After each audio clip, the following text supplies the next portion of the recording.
And in the last two videos, we've been talking a little bit about what the expectations of pugging should look like in Season 2. And this is going to be part 3 effectively, because you're going to finally get to see what the real difficulties of both pugging and low keys end up being. We have an amazing compilation of a few keys here showing the reality of just that. This is going to be like very low keys, like we're talking about a 2 right now, Ara Kara 2. The collection of this conversation is about what the real difficulty of the low keys is. We talked about that in yesterday's video. If you guys did not see it, people constantly ask me, do they think low keys, I guess kind of just Mythic Plus in general, do they think they're going to be easier in Season 2? You know, I kind of counterpointed saying a lot of the difficulty is just this. Like, look at this group's damage. This is the first pack of a dungeon. We have a guy losing to a healer. That's a warlock losing to a healer. This is clearly looked at as the easiest dungeon right now. I think you can make a case for Dawnbreaker and stuff too, but I mean, like, look at this party frame. We don't have an interrupt tracker or anything, but we are gonna just let the actual fear go off, which I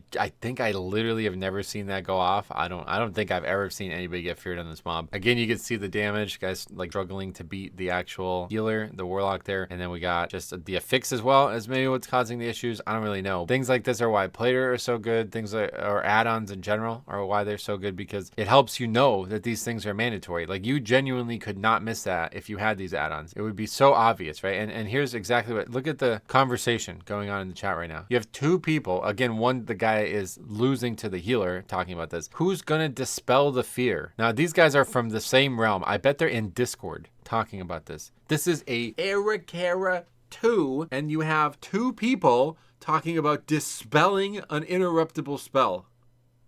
The person who recorded this says, just interrupt it. And the warlock says, me as a warlock? Like, if what? They're saying, like, I can't interrupt that. Who are you talking to? Like, watch, here comes again. 3, 2, 1. They get feared again. And they're just gonna get, like, frontaled. You got people, like, standing in, like, 8 mechanics. They're not dead. Like, how could you blame Blizzard for this? We have 9 deaths to 1 spell not getting kicked twice. You got 9, there's a 10th death, the tank dies too. They can't solo save on a 2, it's too difficult. The warlock says, I don't have Ascension, man. I have no idea what that is supposed to mean. Here it comes, he goes, you also don't have DPS apparently. Oh no. This time we're gonna sit on the counter shot. Look at this. Here's the 8 key. You see the mouse on the 7 key right now. Mouse is gonna go to the 8 key and pow.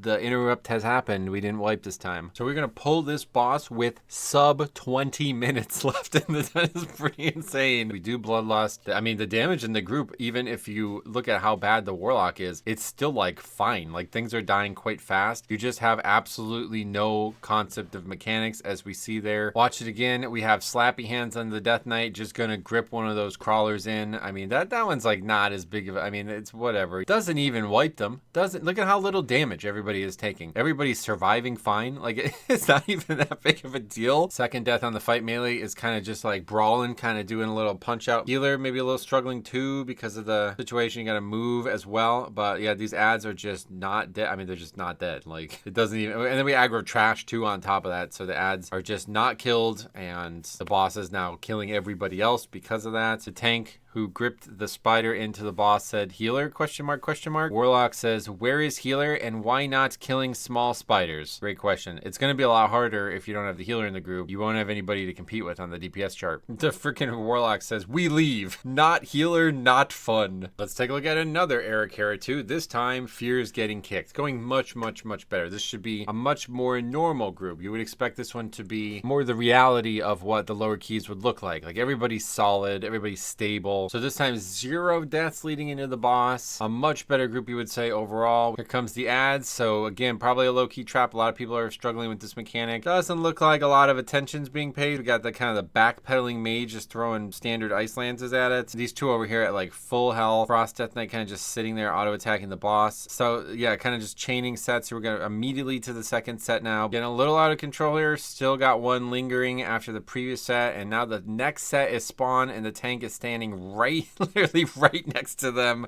Just doesn't see the eggs, maybe, I guess is probably the way to describe that. And even on the 2, we are going to wipe to that. Box Priest says, guys, kill Spiritter,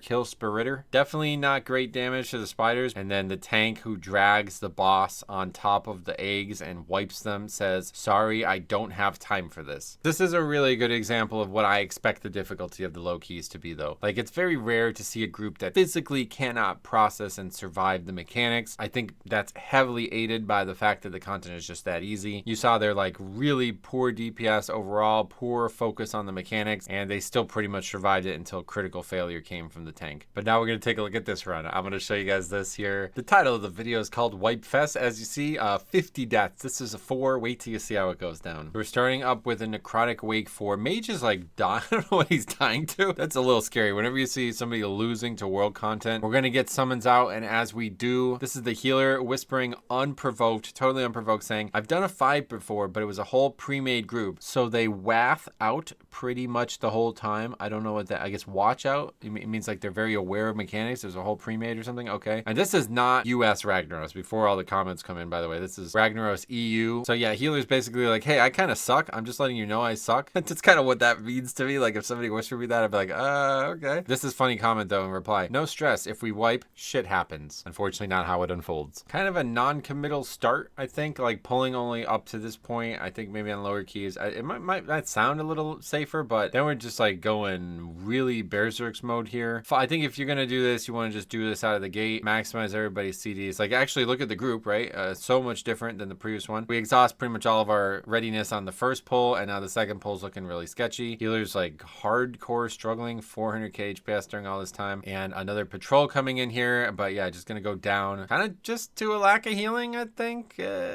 Augmentation, Holy Pally combo, not enough to keep people alive, and then the tank's ultimately gonna fall as well. So we're gonna have what effectively amounts to a full wipe. I mean, we're gonna get back and salvage it a bit, but there's gonna be a lot of deaths here. We're gonna have our patented second death to the same thing. Obviously, whenever you get back as a tank, this is like very likely to happen. I really can't stand when people do this. I get it. It might seem like a good idea to try to elongate the pack, but especially when you're getting farmed, like you're straight up gonna get spawn camped. Like these people are gonna get spawn camped to this stuff. It is kind of hard trash too. I mean, I think combining what you combined here was pretty dangerous, and we're just gonna go down again, just straight up like in the middle of the pack, just not gonna live through it again. And now that is 11 deaths, more deaths coming in because of the tank death. But you know, we're at a key level now where there is fortified. I would say that's like mostly a decision making thing. You pulled trash that was not a good choice and kind of set ourselves up for this. But you know, again, maybe fortified makes it a little bit harder. I'm trying to see both sides of the argument and not say it's just like a player problem. It could also be a dungeon problem. That did seem kind of hard, to be honest, to die in the middle of the content. Like you've already established whatever your defensives are, like you should be stable, and then to die in the middle of it, yeah, okay, maybe it's a little bit hard. Watch this frontal go out. This is something that normally is like nearly one-shotting people. The evoker actually hits multiple people with it. Now he's just sitting there getting like auto-attacked by the worms and nearly dies to that. But yeah, he's gonna live, no problem at all. Like you see the numerical ease of this content, especially since it doesn't have tyrannical. Heaving Wretch again, going out, gonna hit the evoker again. I guess, yeah, the dot afterwards. It looks like maybe the mobs hit him, but I can't really tell. He's got a fixate icon and he's just gonna go down. So we're just gonna have a death to the basics of the fight. Under the trash now. Obviously this mob, pretty famous for being like really magic heavy in terms of its damage, and I think it's hard to kind of see a lot of the mechanics on the content. So if you're like a pretty squishy magic tank like I imagine Bear is, I can see this is probably pretty difficult. So we are again gonna die as the tank on trash in a 4, and that is gonna cascade pretty much to a full wipe again. Mage tries valiantly to defy my words, but they are gonna get hit by something as we turn the corner and watch their death. So up to 18 deaths now. Again, 4 fortified. Attempt number 2 on the pack. New problems arise. I think it is really hard to see these. These death burst circles are very, very, very like hard to see the edges of. Luckily, that's going to change in season 2. And we're actually going to, I guess, use a battle res on the healer as the rest of the group is falling apart. So not only do we have a healer death there, but it takes a while to battle res, and then we battle res with nobody alive. And then they just die again to the exact same mechanic. You can see them kind of to the bottom of the player, now to the bottom right, and you just see them actually just standing right in that, and they try to move out of it, but just too slow. Again, cascading into a full wipe, up to 24 deaths. Insane advice from the mage, this time saying, look where you stay. Arno used to say, third try, best try. Technically, technically the case in this, he would still be right. It is definitely their best try because they have some of the mobs killed, but tank again going to die. You just a basic trash death, fighting the pack as it is, cannot survive the potential magic. Here's the classic low-key strategy. Watch this. Tank's dead. I don't know that they are aware of that, potentially. Okay, they're up there. Tank takes a moment to stop and type. As he's typing, they just pull the mobs. Like, what the fuck is... what are we looking at right now? You're almost there. You stop to type. It's like a little... You're fumbling with the text, right? So we're fumbling with the text, and that mage just, like, pops everything. You can see him at the top of the screen. The guy's, like, going apeshit. Like, he didn't accidentally attack. Like, he's doing his, like, full rotation. He's slow. He's trying to slow the mobs. Brother, they're not slowable. Meanwhile, the tank types, do we want to keep going, or should we call it? The neck packs are harder. They don't have a single death to that, by the way, which is the craziest part. The tank just isn't fighting the trash with them, and nobody actually dies, which is kind of crazy on its own, really telling you how easy the low keys are. But guess what? Hello, darkness, my old friend. I've come to cast fear on you again. Here it is. Just, I mean, it's the same guy. Sent me both these clips, right? Just not getting the kicks, and that's whatever, you know. Sometimes you miss the kick, sometimes you get feared into a frontal and you die. The healer's going to go down again. Nobody answered the tank, by the way. I think the answer was probably yes. You would have saved you guys some time here, but I'm glad you did continue because, yeah, it gets crazier. We got the healer running back just from the death from previous, and we're just going to pull without them. That's going to cause some issues here. Og is getting this mechanic. Nobody here to heal him. The healer's just like back there AFK. You can see on the mini map just like not moving for a significant period of time. So they're just like totally AFK at this point. Healer not here. Og dead. We now have 3 people for this pack. Guess what that means? Volley's going out. Nobody's kicking those. Again, pulling trash that has a lot of interrupts, requires a lot of disruption without the full group. Healer going to go down again. Just tons of casts going out. Oh my god, just so much damage going out. People are getting absolutely chunked by all this stuff. Og gets back just as the healer dies. So we have yet to fight this trash with a full group. Healer now dead. So we're barely gonna, I mean, we're not really making any progress here. Love Frostfire Mage, by the way. The coolest freaking animation in the game. What is that triple splitting Frostbolt from? You guys got to tell me that. Yeah, obviously no healer means we're full wiping. I don't know what's going on. Like the affix, what are those giant purple lines? Is this some kind of bug? I'm not sure what's going on right now, but there's like all kinds of purple lines shooting up to like the top platform for some reason. We're gonna say out loud here, let's just call it here for everyone's sake. Now this is an interesting topic and we have to take a break from the actual video to give you the perspective of the person who sent this in. This was the most painful 40 minutes of my life where no one wants to perform or communicate despite repeated attempts from me to terminate the key early because we are not capable. This is a prime example of what people say about being held hostage because no one wants to disband. And that's exactly how I felt doing this key. His words, I'll leave it for you guys to commiserate. So, you know, frustration's building. At this point, we're on to the second boss here. Boss, again, another tough one with no blood death in it, I'd imagine. We got ads kind of walking all over the place. We are going to get most of them down, but this ad is just not going to get, it's just not interrupted, I guess. So it's just out there, and it does live, and that causes 2 deaths, meaning the healer dead again. We got the battle res out. Healer's back alive. Just not sufficient, though, because, again, without the full group, we just aren't getting any actual interrupting going on here. So these casts are just raining death upon the group. I think there's a strategy still where you can kind of tank along the edge. They were kind of trying to talk about that in between, or like just ping about that, I guess. I think it helps. I think it helps gather the ads. Obviously, our biggest issue right now is that these ads are just like really spread out and they're just not dying. I don't know how that even works anymore. As a Death Knight, I just grip them and there's never an issue, but yeah, it's definitely making the fight more stressful. So something to consider there, but they're going to get it down pretty clean. No real issues here. And now we're on to the chaos. I expected a lot of submissions from this boss. I really did. I thought there was going to be tons and tons of people failing this boss. But I think this is genuinely the first time I've seen like a calamitous series of events on this fight. I don't know that we've seen much at all. So good, but bad, right? Because it's still happening. We're going to go ahead and pull Stitchflesh now. And I think everybody knows what we're about to look at here. Maybe the unsung hero, though, is the difficulty on the tank. I think this fight's actually really difficult from the tank's perspective. One of the harder fights to survive in the game right now. But we got the first hook, and that's good. It went on Warlock. Warlock knows how to do it. They line it up properly. I don't really know how to describe describe this. We have the arrow. Usually people try to line the arrow up to hit the fixation and cancel it, but instead the tank just gets hit by it. Now the paladin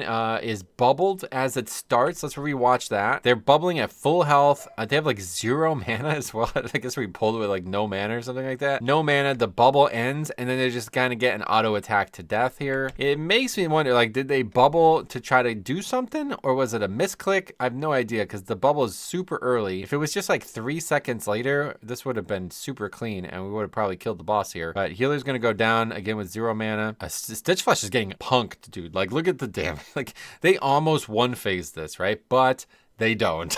They don't one-phase it, unfortunately. Stitchflesh creation number 2 coming up. You see that green puddle behind you? You actually take a lot of... Look how much damage. He backpedals into it, almost dies. Half health on a 4, non-tyrannical. Meanwhile, yeah, this is what I expected to see a lot. Here it comes on the mage here. Just has it kind of close to the stage, runs away from the stage. Just like, I got to get out of that mechanic. That looks dangerous. He's going to try again. Here we go. It's on the warlock this time, and we are going to hit the hook this time. No problem. We got it. But as we're doing it, kind of falling behind, we got another Stitchflesh creation coming out. This is always chaos, and like I said, kind of the unsung hero here is how difficult it is to survive on this boss as a tank. And we are, even though we landed the hook, we are actually going to wipe to the 2 Stitchflesh creations. Now people are talking about it, which is funny in its own way. Mage, what the hell are you doing, XD? And the response, what? He says, what did I do, XD? The paladin says, nothing. Great response. The mage is actually asking, like, genuinely doesn't know that he did the hook wrong, which is like really scary, because I mean, this is recorded in January, I think, so it's like a little bit ago, but this is multiple months into the season. And you know, I think this is the best example of what low-key actual difficulty is, because yeah, if you don't know this mechanic this many months into the season, like, yeah, I think in reality, I think this is probably more of the problem than anything else. So again, here it comes. Stitchflesh creation, gonna cast the hook at the warlock. We already saw warlock master it, so meat hook right into Stitchflesh's face. Next box to check is the morbid fixation. Let's watch it again. We have actually, I think, on both the same player, which is a little bit awkward. That kind of actually hurts them because it's on the warlock. So he kind of moves the bot. I mean, this actually could have been perfect, right? You just don't move it, but he kind of moves it sideways to dodge the hook, and then the morbid fixation just ends up auto attacking him to death, backpedaling to death. So now without, I guess, the spear and bloodlust, we do like nothing. The Stitchflesh is like not even half health when he goes back up. But yeah, same problems again. Watch the mage. I mean, I guess maybe the first time you see it, it's kind of complicated. So we see the hook again. The mage is standing still and then like just runs really far away from it after just not moving with it whatsoever. And you guys already saw how this story goes with 2 Stitchflesh creations. There's just no chance they're gonna kill this boss. Still got the hook, still running around in circles. Jabige, is that Jabige? Just kind of not grasping it. And then yeah, I guess we should have expected this, but that's the response at the end. Thanks for the total waste of time. I think that really closes the book on what the low-key difficulty situation is. If you guys didn't see the video I made yesterday, you definitely want to take a look at it and maybe leave some comments on that, talk about that, because I think, like, for the most part, anybody who's like, man, low-keys are really hard, it's mostly this kind of stuff. It's mostly the player base. It's mostly people just not really taking the game very serious and not learning or improving. I mean, like, the mage literally doesn't make a single improvement on that mechanic. I mean, you're seeing other people handle it. Like, it gets handled right. It's not like it never gets handled right. I don't know. That kind of stuff just boggles my mind. I'll never fully understand how people are that ill prepared. But I'm actually shocked we didn't see more of that throughout the submissions this season. So yeah, let me know what you guys think about this. Stay tuned. We'll be back with more live streams. But if you guys are out there running low keys, especially, keep sending me in videos of low keys that are not going well. And I want to keep taking a look at this conversation, because I think this is the biggest conversation of kind of the generation that we're in. Like, I don't know how to say it, but like the modern Mythic Plus era is defined by this problem. Thank you for watching. We will see you guys in the next one.